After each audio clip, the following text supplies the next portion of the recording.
తెలంగాణ రాష్ట్ర వ్యాప్తంగా ఉన్న రైతన్నలందరికీ కూడా నమస్కారం అండి. Welcome to my channel.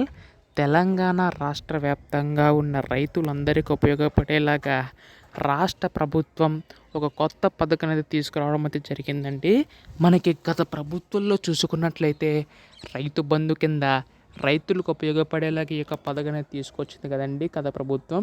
అయితే ఇప్పుడు దాన్ని కాస్త రైతు భరోసా కింద మార్చి మనకి ఈ యొక్క డబ్బులు అనేవి అయితే విడుదల చేయడానికి సిద్ధమైనట్లుగా తెలుస్తుందండి రాష్ట్ర ప్రభుత్వం అయితే.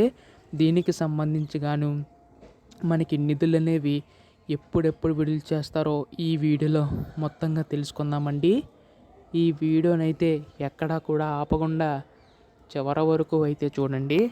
అంతకంటే ముందు చాలామంది వీడియోనైతే చూస్తున్నారు కానీ సబ్స్క్రైబ్ చేసుకోవడం లేదు. మీరు కనుక సబ్స్క్రైబ్ చేసుకుంటే తెలంగాణ రాష్ట్ర వ్యాప్తంగా ఉన్న రైతన్నలకు సంబంధించి ఏ చిన్న అప్డేట్ వచ్చినా కానీ మీకైతే ముందుగా తెలియజేస్తానండి.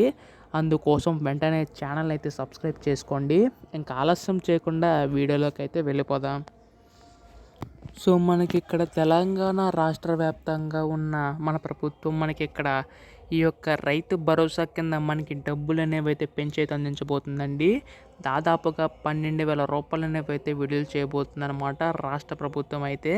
ఇది ఒక గొప్ప శుభవార్తని చెప్పాలి. ఎందుకంటే మనం ఇప్పటికే చాలా ఆలస్యమైందని చెప్పి చాలామంది రైతు సోదరులు అయితే అడుగుతున్నారు. సో దీనికి సంబంధించి కానీ రాష్ట్ర ప్రభుత్వం కూడా ఈ నిధులు అనేవి అయితే కేటాయించబోతుందండి.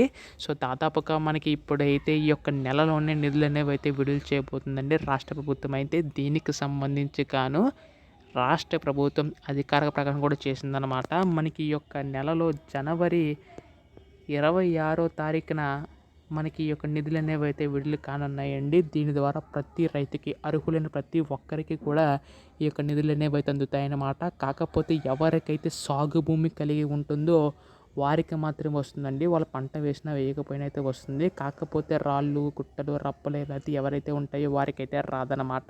ప్రభుత్వం కూడా దీనిపై కూడా మనకైతే ఒక లిస్ట్ ప్రిపేర్ చేసి వారికి మాత్రం అందించనుందండి. అయితే దీనికి సంబంధించి కానీ రాష్ట్ర ప్రభుత్వం అన్ని నిధులు అనేవి అయితే విడుదల చేయబోతుందండి. ఇటువంటి తాజా సమాచారం అంతా కూడా ఎప్పటికప్పుడు మిస్ కాకుండా మీరు వెంటనే తెలుసుకోవాలనుకుంటే ఛానల్ని అయితే సబ్స్క్రైబ్ చేసుకోండి. ధన్యవాదములు. జై హింద్.